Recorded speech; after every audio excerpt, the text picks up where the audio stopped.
Y bueno, sin duda la presión de los Estados Unidos sobre México para el combate al crimen organizado aumenta cada semana, así como la polarización al respecto de este tema que enfrenta opiniones. El impacto de las nuevas advertencias del presidente Donald Trump sobre México van por muchos lados, por el lado político, por el lado económico, por el lado social y por el lado electoral. Así que como el que puede provocar la relación del gobierno federal, pues que no se mueve del lugar, incluso en la reunión de esta semana de la presidenta Claudia Sheinbaum con los legisladores de Morena, se reiteró la postura oficial frente a Estados Unidos. Al menos así lo confirmó el coordinador de los diputados de Morena, Ricardo Monreal. Escuchemos. Y nos pidió a todos regresar a territorio, explicar lo que está pasando en el país, el alcance de la lucha por mantener nuestra soberanía, nuestra independencia, nuestros principios en materia internacional. Caminar a territorio en villas, provincias, rancherías, para explicarle a la población qué es lo que estamos defendiendo frente al poder conservador, al conservadurismo y a la amenaza constante de injerencia, intervencionismo y de actitudes hostiles contra México. Bueno, pues también es muy importante que los expertos expliquen qué es lo que los mexicanos estamos defendiendo o deberíamos de estar defendiendo. Le doy la bienvenida a Luis Carlos Ugalde, director de la consultora Integralia. Bienvenido, Gracias, Luis Carlos. Mónica. Gracias por estar aquí, al editor de la sección internacional del diario El Economista, Fausto Pretelín. Gracias, Mónica. Luis Carlos. Hola, Gracias. Fausto. ¿Qué es lo que estamos defendiendo, Luis Carlos? El populismo cambia siempre los ejes de la conversación. El eje de la conversación es que hay un grupo de bandas del crimen organizado que desde hace 20 o 30 años han venido comiéndose la soberanía territorial del país e invadiendo, vejando, extorsionando. Ese es el tema de fondo. Entonces, en este momento, frente a una petición de extradición de Estados Unidos, el gobierno quiere cambiar los términos de la conversación. Entonces, ahora ya no es el Estado mexicano contra los criminales, que creo que eso es el tema, y lo cambia como el Estado mexicano frente a Trump, frente al poder conservador, frente a los intervencionistas. Esa no es la discusión. La primera discusión es que hay un problema gestado en México y que la primera soberanía que debemos defender es la del Estado mexicano frente a estos grupos criminales que, como la humedad, crecen y crecen y no se les combate. Y cuando tengamos fortaleza ahí, entonces sí podemos voltear al mundo y decir, no me digan lo que hago, yo lo sé hacer, pero si no estamos haciendo nada frente a ese problema, entonces vienen los problemas externos. Claro. Y si alguien ha insistido una y otra vez en una y mil columnas al decir mucho cuidado con la doctrina, que eso no nos va a salvar de un problema diplomático con nuestro vecino del norte, eres tú, Fausto Pretelín. Así es, Mónica. Bueno, lo vengo diciendo desde hace 7 años. La diplomacia de México es dogmática y no de Estado. ¿Eso qué significa? Que México ha perdido América Latina. Eso significa que solamente la presidenta de México no ha estado en la Casa Blanca, estuvo Petro y estuvo Lula ya. Obviamente, pues los amigos de Donald Trump también lo están. Pero es muy peligroso el tema de manejo de la soberanía. Lo vimos en las últimas semanas cuando el gobierno señaló al gobierno de Chihuahua, ¿no?, como el tema de las responsabilidades, si entran o no agentes de la CIA. Cuando en la realidad la traición a la patria es aquellos que están violando al Estado de Derecho. Y la traición de la patria es, de alguna manera, a ver, si a mí me ponen en disyuntiva, ¿qué quieres?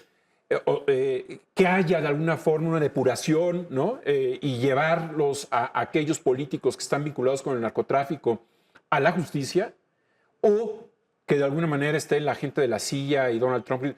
A ver, si eso es traición a la patria, yo prefiero que haya el señalamiento de Donald Trump y que haya la participación directa de la gobernadora de Chihuahua en operativos en contra de laboratorios de fentanilo.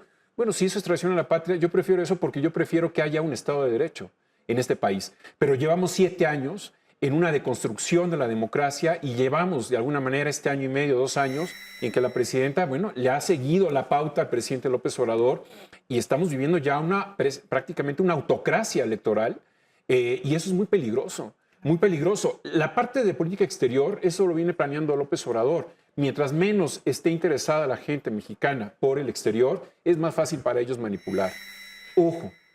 El Estado de Derecho que tanto menciona Fausto, además es algo que se pone en duda en la propia acusación del documento que reveló el gobierno de los Estados Unidos o la Fiscalía de Nueva York, porque se va al 2021 en este proceso electoral donde en Sinaloa acusan directamente a quien hoy es gobierno o quien era gobierno en Sinaloa de haber generado secuestros de operadores electorales. Es interesante que además se fije esa postura a partir de un proceso electoral cuando estamos a meses del proceso electoral del 2027. Sin duda, simplemente decir que el químico, que es un militante de Morena, esto lo dice un militante de Morena, que era la persona que iba arriba en las encuestas en 2021 para la candidatura a gobernador, Sí, así es. y que Rubén Rocha dijo, sí, yo no venía arriba, venía el químico. El químico no le dieron la gobernatura y se reeligió como presidente municipal de Mazatlán, una persona muy popular en Sinaloa. Él ha platicado... Sí, lo tuvimos hace un momento. Bueno, ya. Y entonces, el tema es que sí lo hubo. Paola Gárate, que era una operadora de la campaña de Mario Zamora, ha platicado cómo fue secuestrada. Muchas personas. Eso es un hecho.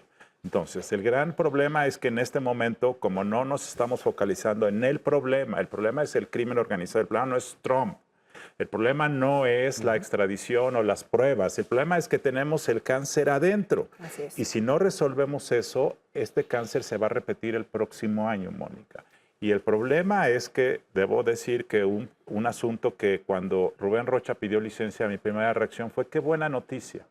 Pero cuando vi quién fue el reemplazo, me di cuenta de que no era una buena noticia porque simplemente era distender, generar señales de que ya habían puesto atención, pero no se resolvió nada. No se está poniendo orden en casa porque pusieron a una persona que no tiene la experiencia y que es parte del grupo de Rocha Moya. Lo mismo pasó en el caso de la alcaldía. Claro, y que difícilmente uno podría pensar que en el caso de la gobernadora interina de Sinaloa se hayan puesto un poco de acuerdo con autoridades norteamericanas para calmar el asunto, como pasó en Venezuela con Delcy Rodríguez, ¿no? Que una vez yéndose Maduro, ponen a alguien con quien ya habían acordado. Este no es el caso y se pone peor la situación. Porque los Estados Unidos, ¿cómo van a recibir esa noticia de lo que menciona Luis Carlos? Sí, mira, a ver, Estados Unidos está actuando con base a datos, a realidades, que no hay que esconderla. Y una investigación de Sinaloa es un estado fallido, Mónica.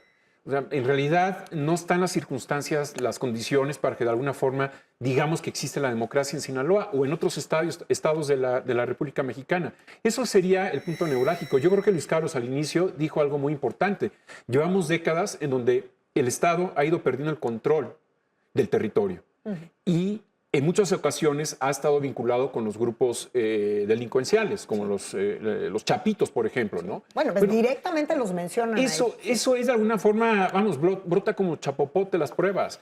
Yo creo que esa es una mala señal que el gobierno no esté actuando con base a la realidad. Hay más publicistas que políticos. La publicidad es muy efectiva cuando se habla de la soberanía y todos hay que cantar el himno nacional y todo eso. No, la realidad es que hay mucha gente que ya no puede salir en Sinaloa a las 8 de la noche porque tiene miedo. Eso es un estado fallido. Cuando ya no existen las condiciones judiciales, legales, políticas para que en un estado exista la democracia. Eso nos lo viene diciendo Estados Unidos. Bueno, sea Trump o sea cualquier otro presidente, tiene razón. Nos puede no gustar que nos lo diga Donald Trump, pero ahí sí tiene razón. ¿Está listo México para enfrentar esta nueva postura del gobierno de los Estados Unidos en su combate al crimen organizado, que en el caso de México considera no nada más crimen organizado, terrorismo? Primero, yo quiero hacer un matiz. Sí me parece correcto que la presidenta Sheinbaum, su primera reacción sea, vamos a procurar que sea un proceso legal y con calma. Dos, también entiendo que ella tiene que ser cuidadosa con su partido y no entregar a cualquiera por maleante que sea de manera inmediata. Entiendo esa táctica.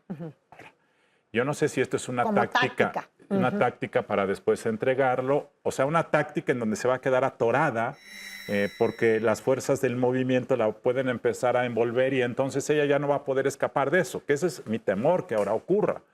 Pero habiendo dicho eso, el tema que tenemos que entender es que esto no va a detenerse. Tú acabas de tener una entrevista sobre ese tema. No se va a detener. Y esta semana que termina hubo 2 o 3 señales: la estrategia contra las drogas del gobierno de Estados Unidos, la estrategia contra el terrorismo de los Estados Unidos, y políticamente hablando, este tema del narco es un tema ganar-ganar para Trump. Así como la guerra en Irán Él está en campaña. es un tema que le ha costado políticamente en las últimas semanas. La migración es el tema con más consenso en Estados Unidos entre la base MAGA, que es la base trumpista que lo llevó al poder. Y en este momento, el tema de mayor énfasis cultural en Estados Unidos, políticamente hablando, es el tema de la invasión. Eso es lo que mueve al populismo en Estados Unidos. Y la invasión ya no solo son personas, también son narcos, fentanilo, drogas. Entonces, todo eso va en un paquete. Por eso este paquete cultural y políticamente es muy potente. Y para Trump, seguir en esto es redituable y además tiene consenso político amplio. Entonces Trump no va a parar y entonces México debe saber si esta estrategia, ¿a dónde nos va a llevar? No nos va a llevar muy lejos. Sí. Complementando lo que dice Luis Carlos, estas últimas decisiones en la semana de que van a revisar los 53 consulados en México es de una enorme carga simbólica en términos diplomáticos durísima. Por ejemplo, el caso de Polonia. Sí. Polonia ha cerrado consulados en su país de Rusia. Y ese es un mensaje muy claro en el sentido de que Rusia está en guerra con Ucrania y Polonia toma partido por Ucrania, lógicamente en contra de Rusia, y entonces le dice: te voy a cerrar algunos consulados. En el caso de México es algo similar, porque desde varios consulados, lo que habla la Secretaría de Estado en Estados Unidos es que se hace campaña por los demócratas, o se hace campaña en contra de los principios de MAGA. Nos guste o no, bueno, en el caso de los consulados no se permite hacer campañas allá en Estados Unidos en contra de un partido o a favor de otro. En ese sentido es lo que van a revisar allá en Estados Unidos. Es una muy mala señal. Pero aquí en México no permea o no se quiere ver la realidad, en el sentido que se está erosionando la relación con el principal socio comercial que tiene México. Estamos entrando en esta zona de revisión del TEMEC. Y entonces, si el TEMEC es nuestro seguro de vida en términos comerciales, cuidado. Ya para concluir, yo quisiera que termináramos con el tema entonces del populismo, algo en el que ambos han trabajado tanto. A los mexicanos nos interesa combatir al crimen organizado porque hay muchas entidades arrodilladas frente a esto desde hace años, no meses. Sin embargo, entonces pareciera que esto se está convirtiendo en una guerra política de un populista contra otro populista, nada más que en sentidos contrarios. O sea, el tema es que en México el gobierno, no México país, el gobierno recibe esto. Yo creo que la presidenta no sabe exactamente el alcance, la duración del problema, y su reacción instintiva es pruebas, respeto, espérense. A menos que sea esa presión que venga de otro lado, ¿no? A lo mejor dentro de 3 semanas dice: ya tengo las pruebas, ahí les va Rubén Rocha.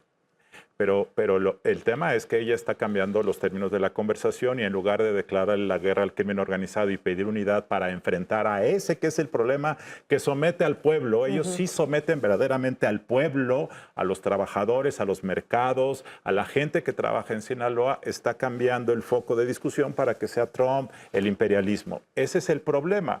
Si tú le preguntas a la gente en Sinaloa, ellos lo que quisieran es que Rocha se fuera a Estados Unidos porque ellos perciben que ese es parte del inicio de la solución del problema, pero el gobierno está cambiando. Ahora, yo creo que este discurso no es muy sostenible en el tiempo porque mañana van a venir otras peticiones y pasado mañana y las pruebas. Sí. Y entonces yo creo que estamos perdiendo una oportunidad. Reitero, yo no creo que la solución sea Trump tiene razón. Por ello.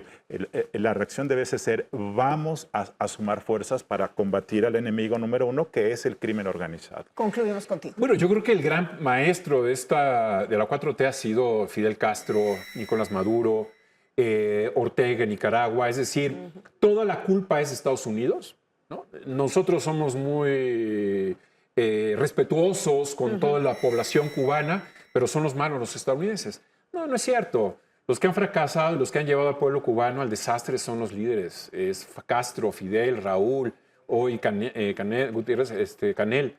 Eso de alguna forma pues erosiona mucho la credibilidad, pero sigue la receta de estos populistas, que son verdaderamente los que han eliminado la posibilidad de que tengan futuro las sociedades. No se puede trabajar para el sexenio de 2018-2024. El actual sexenio debe trabajar para las siguientes generaciones. Sin duda. No puede echar marcha atrás. Sin duda. Pues les agradezco muchísimo a los dos Mónica. haber estado en Sala de Guerra.